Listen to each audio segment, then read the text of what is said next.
Hola, buenas tardes a todos. Me da mucho gusto saludarles en esta nueva entrega de la actividad 1, elementos de existencia y validez de los contratos. Corresponde a la sesión 1 de los contratos en particular, primera parte del módulo 4, actos y sociedades mercantiles.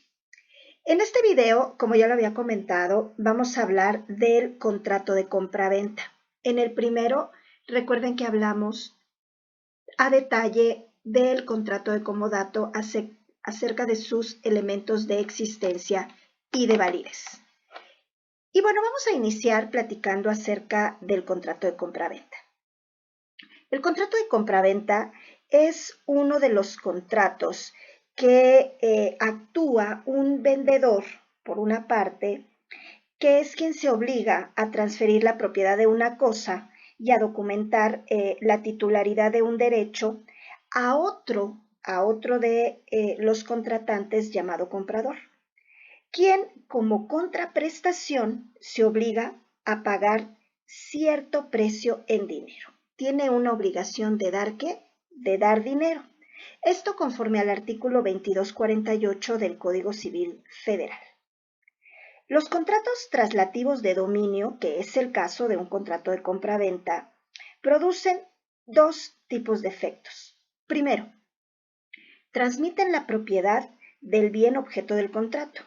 Y segundo, crean diversas obligaciones para cada una de las partes. El artículo 711 del Código Civil establece que los efectos de los contratos pueden consistir en la transmisión de la propiedad y deroga la regla de derecho romano que establece que los contratos eran ineficaces para producir la transmisión de la propiedad. Y bueno, habiendo hecho este preámbulo, vamos a ir directo a nuestra tablita que ya tenemos, nuestro cuadro de doble entrada, y vamos a ir a la parte donde vamos a anotar todos los elementos de existencia de un contrato de compraventa. Aquí, como pueden ustedes ver, ya platicamos de los elementos de existencia, el objeto, ay, qué feas mis bolas, ¿verdad? El objeto, el consentimiento y la solemnidad en general, ¿sí? Y después ya hablamos del contrato de comodato, del consentimiento, objeto y solemnidad. Y ahora vamos a hablar del contrato de compraventa. Vamos a definir sus elementos. ¿De qué elementos? Los elementos de existencia, consentimiento, objeto y solemnidad. Y bueno, vamos a definir primero que el contrato de compraventa está sus especificaciones contenidas en el artículo 2248 del Código Civil Federal o del Código Civil de la Ciudad de México, que dice que habrá compraventa cuando uno de los contratantes se obliga a transferir la propiedad de una cosa o de un derecho y el otro a su vez se obliga a pagar por ello un precio cierto y en dinero. Eso es lo que dice el artículo 2248 del Código Civil Federal. Ahora bien, doctrinalmente hablando, el contrato de compraventa es el contrato a través del cual uno de los contratantes, llamado vendedor, como ya lo mencioné hace unos minutos, se obliga a transferir la propiedad de una cosa y a documentar la titularidad de un derecho a otro llamado comprador. Bueno, y entonces tenemos que el consentimiento en un contrato de compraventa es el acuerdo de voluntades entre las partes sobre la creación de obligaciones, las cuales consisten en qué? Para el vendedor primero, en la transmisión de la propiedad de una cosa o la titularidad de un derecho, y para el comprador en el pago de un precio cierto y en dinero. En caso de que no haya acuerdo de voluntades, pues no habrá consentimiento. Entonces el contrato no podrá existir. Ahora, vamos a pasar al segundo punto, al segundo elemento de existencia, que es el objeto. Entonces, vamos a definir que existen dos categorías para el objeto. La primera, el objeto directo. el cual es la creación de las obligaciones. Y en segundo, el objeto indirecto consiste en dar por parte del vendedor la cosa convenida y por parte del comprador establecer un precio cierto y en dinero. Ahora bien, las cosas objeto del contrato deben ser física y legalmente posibles. Esto es muy importante considerarlo, por favor. El artículo 1825 del Código Civil menciona que las cosas objeto del contrato deberán existir en la naturaleza. Podrán ser cosas futuras, aun cuando no existan al momento en que se contratan, siempre y cuando vayan a existir. Al respecto, el artículo 1825 dice textual: la cosa objeto del contrato debe de, primero, como ya lo dijimos antes, existir en la naturaleza. 2. Ser determinada o determinable en cuanto a su especie. Y 3. Estar en el comercio. El Código Civil Federal también en su artículo número 1826 dice que las cosas futuras también pueden ser objeto de un contrato. Sin embargo, no puede serlo la herencia de una persona viva, aun cuando ésta preste su consentimiento. Deberán estar determinadas o poder ser determinables a partir de su especie y calidad, por lo que deberán ser individualizadas. El artículo 2015 del Código Civil Federal menciona lo siguiente: en las enajenaciones de alguna especie indeterminada, la propiedad no se va a transferir sino hasta el momento en que la cosa se hace cierta y determinada con conocimiento del acreedor. Ahora, también es muy importante que consideremos, como ya se ha mencionado anteriormente, que la cosa debe estar dentro del comercio. Las cosas podrán estar fuera del comercio por su naturaleza o por disposición legal. Pero para que se puedan comerciar deben de estar dentro del comercio. Al respecto de estos dos últimos puntos, la norma menciona lo siguiente para aclararlo correctamente. El artículo 748 dice: las cosas pueden estar fuera del comercio por su naturaleza o por disposición de la ley. Y el 749 dice que podrán estar fuera del comercio por su naturaleza las que no puedan ser poseídas por algún individuo exclusivamente, y por disposición de la ley, las que ella declara irreductibles a propiedad particular. Entonces, hay cosas que pueden estar fuera del comercio por su naturaleza y que por disposición legal no puedan ser comerciables. Ahora vamos a hablar del precio. El precio es el objeto que el comprador va a estar obligado a entregar y deberá ser cierto y en dinero. Al mencionar la palabra cierto, se entiende que no podrá ser simulado y que es justo. Con ello se va a evitar que la lesión. En la mayoría de los casos debe ser en dinero, porque contrario a lo anterior, cuando la mayor parte se paga con el valor de una cosa y no en dinero, se estará ante otro tipo de contrato que se llama permuta. Vamos a continuar hablando de este tema con base al artículo 2250 del Código Civil Federal, que dice: si el precio de la cosa vendida se ha de pagar parte en dinero y parte con el valor de otra cosa, el contrato será de venta cuando la parte del numerario sea igual o mayor que la que se pague con el valor de otra cosa.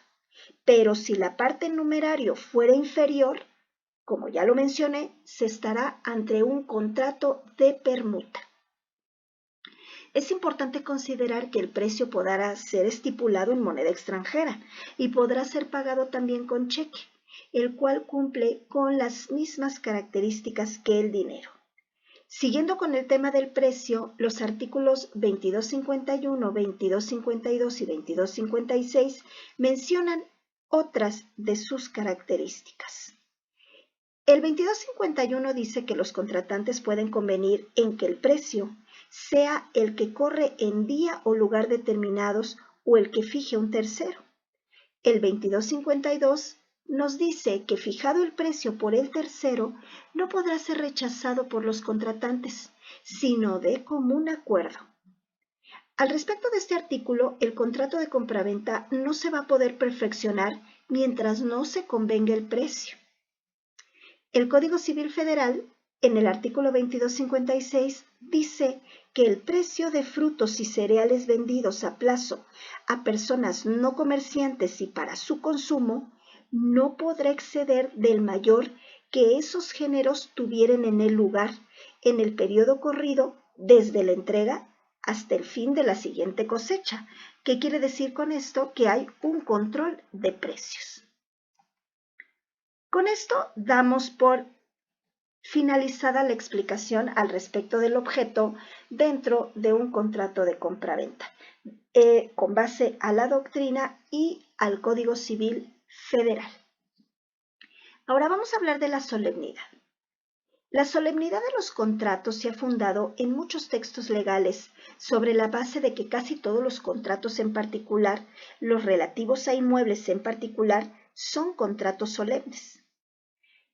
Lo que acabo de mencionar hace referencia a que son contratos en los cuales el consentimiento de las personas es impotente para generar que se produzca el vínculo jurídico y por lo tanto es necesario que se realicen ciertas formalidades, como la elaboración, por ejemplo, del documento escrito o de una escritura pública. ¿Ante qué? Ante un notario autorizado.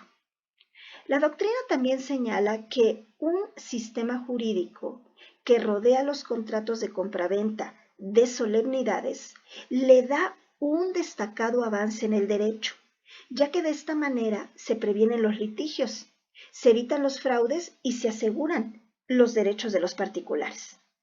Preferentemente, los contratos de compraventa de bienes inmuebles deberán firmarse ante notario público y ser elevados a escritura pública. Ahora, vamos a continuación a hablar de los elementos de validez de los contratos, en particular del contrato de compraventa. Como ya lo mencioné en el video anterior, ya definimos estos elementos del contrato de comodato. Y ahora hablaremos de esos elementos, pero del contrato de compraventa. Y primero vamos a hablar de la capacidad de las partes. Y tenemos que es un elemento de validez que puede clasificarse primero en capacidad de goce. Esta capacidad se tiene cuando una persona es titular de derechos y obligaciones. Si no se tiene esta capacidad, el contrato, ¿cómo resulta? Inexistente. Y tenemos por otro lado la capacidad de ejercicio, que hace referencia a cuando una persona es titular de derechos y obligaciones, no los ejerce por sí misma, sino a través de un representante legal. El artículo 450 del Código Civil Federal, como ya se ha indicado con anterioridad, menciona quiénes carecen de capacidad legal. El artículo 2274 del Código Civil Federal contiene las incapacidades, por ejemplo, para comprar. Las personas extranjeras o morales, previa a la compra de bienes inmuebles, deben solicitar un permiso a la Secretaría de Relaciones Exteriores con base al artículo 27, fracción primera de la Constitución mexicana, ya que de lo contrario no contarán con la capacidad para adquirir un inmueble. El artículo 2276 del Código Civil Federal señala que los magistrados, jueces, el MP, defensores especiales, abogados, procuradores y peritos no podrán adquirir los inmuebles objeto de los juicios en los que intervenga, ni ser cesionarios de los bienes de dichos bienes. Por su parte, el artículo 2278 del Código Civil Federal y su relación con el 428 del mismo código ordena que los hijos sujetos a la patria potestad solo podrán vender a sus padres los bienes objetos del producto de su trabajo. Los representantes tampoco tienen capacidad para adquirir bienes de sus representados. Lo anterior conforme a los artículos 569, 571, 572, 1713 y 2280 del Código Civil Federal. Es necesario señalar también que existen incapacidades para vender. Por ejemplo, el artículo 2269 del Código Civil Federal menciona que nadie puede vender sino lo que es de su propiedad.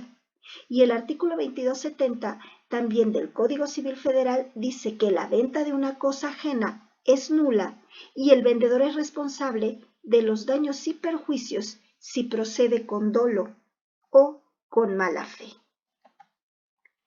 Ahora, vamos a hablar a continuación de la ausencia de vicios en el consentimiento, dentro también del contrato de compraventa. Cuando se otorga el consentimiento, este debe ser libre y veraz. Los vicios del consentimiento son ¿cuáles? Ya los vimos en el contrato de comodato, pero ahora los vamos a ver en el contrato de compraventa. Son el error, el dolo, la violencia y la lesión. El error es considerado como la falsa apreciación de la realidad, mientras que el dolo es la conducta en la que se emplean sugestiones o artificios para inducir al error o mantener en él a una persona.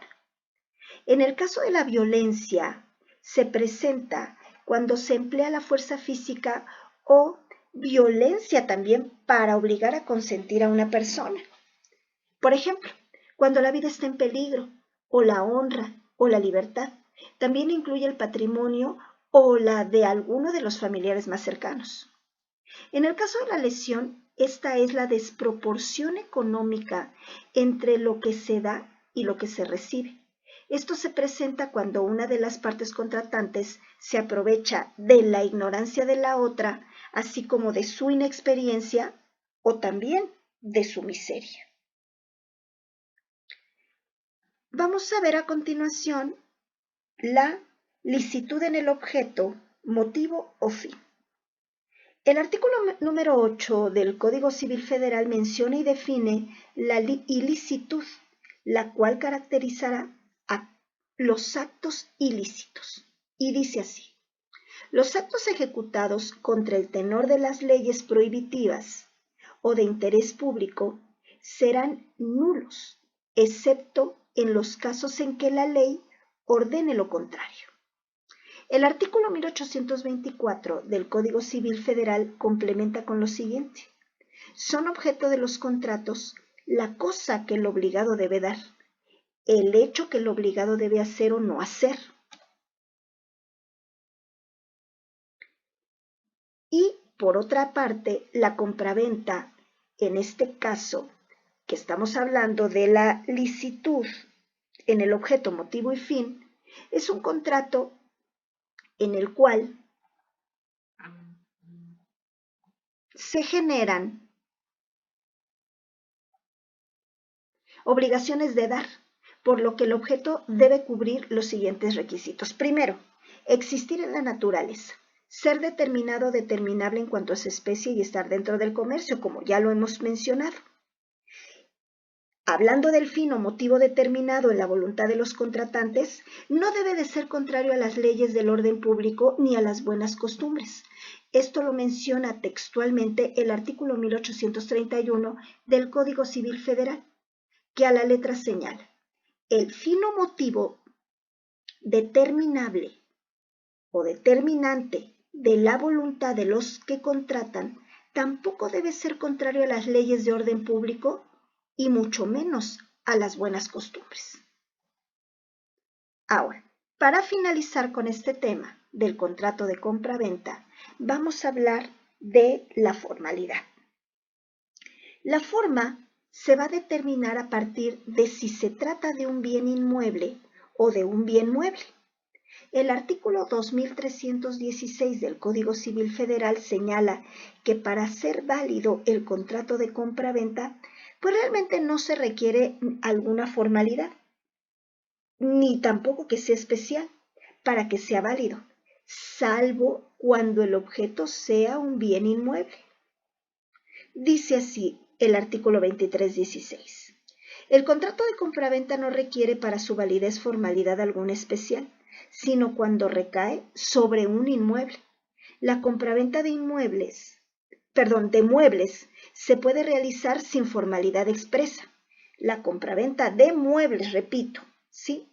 Puede realizarse sin formalidad expresa o por escrito.